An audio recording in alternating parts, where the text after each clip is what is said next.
Parents మెచ్చిన university సంకల్ Chand Patel university Gujarat. అంటే అతడు సినిమా చేసినప్పుడు ఒక యంగ్స్టర్ని చూసుంటారు మీరు. ఈరోజు ఆయన జర్నీ శిఖరాగ్రంలో ఉంది. సో అలా ఆ మహేష్ బాబుని ఈ మహేష్ బాబుని చూస్తుంటే మీకు ఏమనిపిస్తుంది సార్? యాక్చువల్‌గా కృష్ణ గారు నేను క్లాస్‌మేట్స్ మీరు కూడా ప్రస్తావించారు. మీ ఏలూరు కాలేజీలో సార్. క్లాస్‌మేట్స్.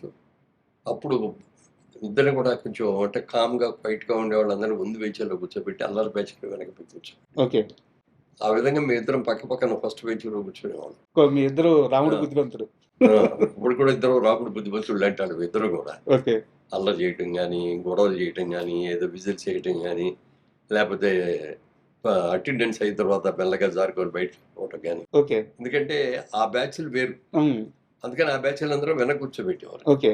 అందుకని పర్ఫెక్ట్‌గా క్లాస్‌కి రావటం, క్లాస్‌లో కూర్చోవడం, చెప్పిన పాఠం పూర్తిగా వినటం, హ్మ్. క్లాస్ అయ్యే వరకు కూడా వెళ్ళకుండా బయటికి ఏదో యూరిన్ వెళ్తారండి అదండి ఇదండి అని మాటలు కూడా లేకుండా సార్. అవన్నీ కూడా పర్ఫెక్ట్‌గా చేసేవాళ్ళం అని చెప్పి అలాంటి వాళ్ళు ఒక 6, 7 మందిని సెలెక్ట్ చేసుకొని మాకు ఇట్లా 2 వరుసల్లాగా ఉండేవి. సార్. ఒక వరుస బెంచీల్లో మేము ఉండేవాళ్ళం. హ్మ్. నలుగురు. ఇంకో వరుస బెంచ్‌లో ఇంకో నలుగురు. ఓకే. ఇట్లా చాలా పర్ఫెక్ట్‌గా చేసాం. అప్పుడు అనేవాడనమాట ఆయన. ఆయనకి మొదట్లో కూడా ఆయనకి కూడా సినిమాకి అవ్వాలని లేదు. సార్. సినిమా యాక్టర్ అవ్వాలనే ఆలోచన అది కూడా ఏం లేదు. ఇప్పుడు కంటే చాలా అందంగా ఉండేవాడు. ఓకే. చాలా అసలు ముట్టుకుంటే మార్చిపోతాడేమో అనేంత కలర్‌లో ఉండేవాడు. హ్మ్. మంచి జుట్టు, ఎక్సలెంట్ జుట్టు, నొక్కుడు జుట్టులాగా ఉండేది. సార్. అట్లా ఉండేవాడు. చాలా తక్కువ మాట్లాడేవాడు. ఒకసారి అక్కినేని నాగేశ్వరరావు గారు వచ్చారు అక్కడికి. నాగేశ్వరరావు గారు 60 సంవత్సరాల ఫంక్షను సార్.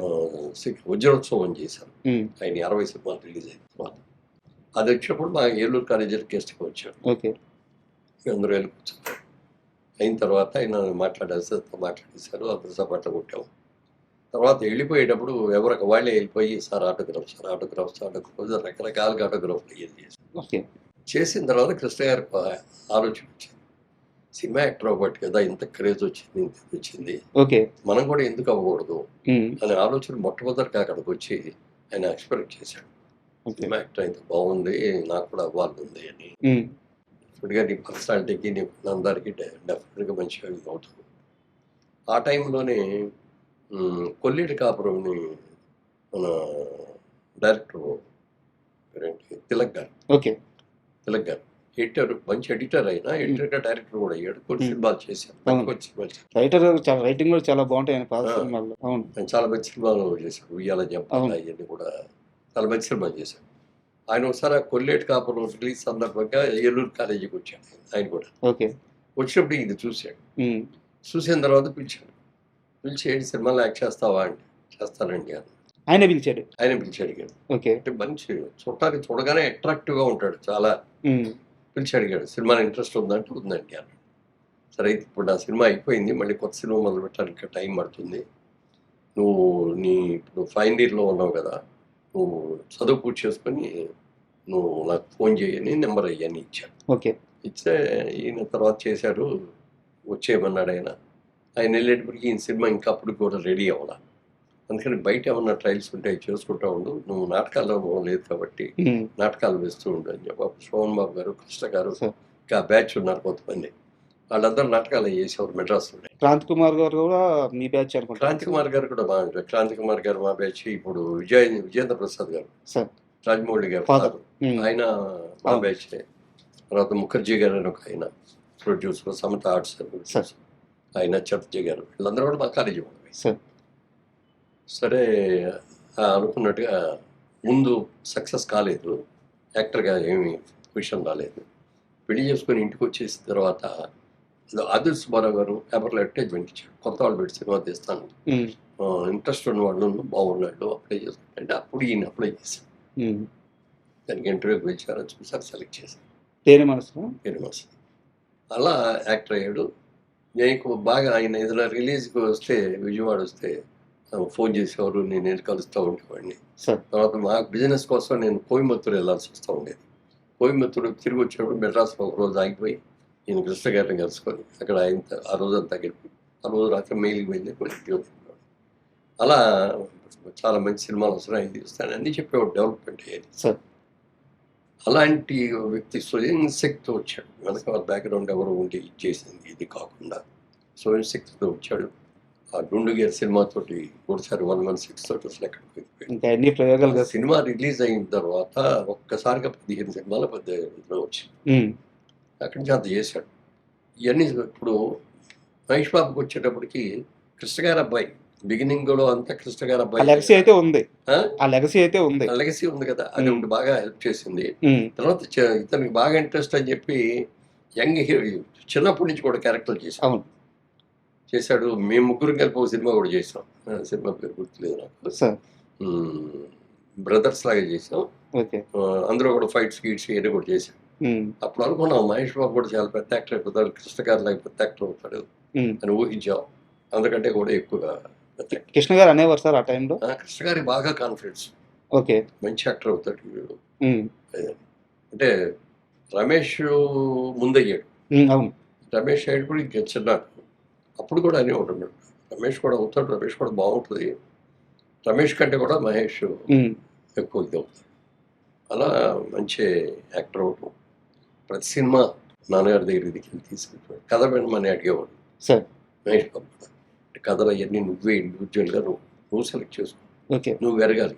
నేను చెప్పి నేను ఇది బాగుంది, ఇది వద్దు, ఇది బాగాలేదు అని చెప్పడం బాగుంది. సార్. ఆ నిర్ణయాధికారికి కూడా కొడుకు ఇచ్చేసాడు.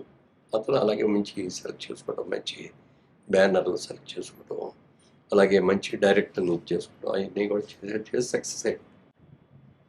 ఆ సినిమా కూడా వచ్చిన తర్వాత మేము అదే అనుకున్నాం. అప్పుడు కృష్ణ గారితో ఒక సినిమా చేసాం అంతే సార్. మా బ్యానర్లో. అందులో నాగార్జున గారి హీరోను, కృష్ణ గారి ఫాదర్, నాగార్జున గారి ఫాదర్గా కృష్ణ వారసుడు. వారసుడు. సార్.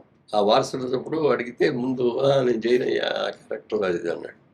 అని మళ్ళీ కొద్ది రోజులు అయిన తర్వాత మళ్ళీ ఆయనే ఫోన్ చేసి సరే ఒకసారి కథ వచ్చి చెప్పమనంటే అది హిందీ సినిమా, అది హిందీ సినిమా రీమేక్. అది ముందు హిందీ పిక్చర్ చూడండి సార్ అన్నాం. హిందీ పిక్చర్ చూసి అరేంజ్ చేసాం.